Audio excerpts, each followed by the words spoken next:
Assalamu alaikum, barkanmu da sake saduwa da ku a cikin wani sabon bidiyo.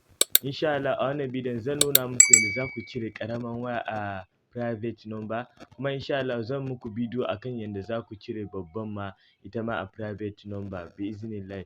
Amma kafin mu shiga da ku cikin bidiyon kai tsaye, idan wannan ne ziyartar ku wannan channel ɗin na farko, ina son ku danna min alamar subscribe, ku yi like, ku yi sharing domin ƴan uwa da abokan arziki su gani su amfana. Kamar yanzu ga shi wannan number da kuke gani, bari na muku misali. Za ku ga wata number ta shigo amma ta nuna min private, to zan nuna muku yadda za ku cire ta bi'iznillahi. To kamar yadda kuke gani, kun ga yanzu ga shi nan wannan number da na kira, to duk mutanen da na kira to private number za su dinga ce min.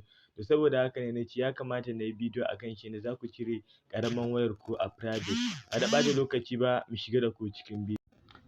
To yanzu kamar ku ƙaddara wannan wayar ne, to zan nuna muku na Itel ne. Idan kamar akwai wasu wayoyi da suke zuwa daban-daban, insha Allah su ma zan yi bidiyo a kansu. Yanzu kai tsaye abin da za ku yi, za ku shiga cikin setting ne.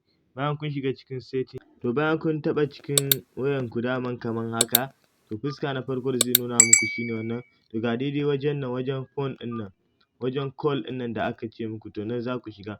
Akwai kuma wanda ake yin amfani da setting, insha Allah to zan nuna muku wanda ake amfani da setting. To ga daidai nan wajen da aka rubuta muku call settings nan, to sai ku shiga wajen shi. A daidai nan wajen da aka rubuta muku sim one call, to sai ku zaɓa kan sim ɗin da yake nuna wannan private ɗin. Yanzu mu tunda sim one ne yake nuna private, to za mu taɓa kan sim one ɗin nan. To sai mu taɓa kan call ID ɗin nan, to sai mu zo daidai nan wajen da aka rubuta mana send ID ɗin nan, sai mu taɓa kan send ID.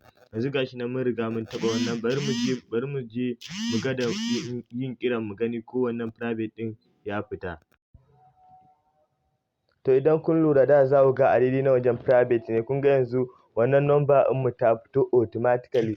To a taƙaice dai duka anan muka kawo ƙarshen bidiyon nan. Kar ku manta, idan wannan bidiyon ya burge ku, ina son ku danna mishi alamar like, ku yi sharing domin ƴan uwa da abokan arziki su gani su amfana.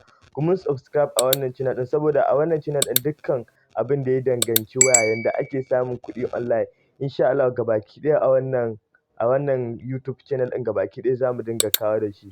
Sai mun haɗu da ku a next video. Peace.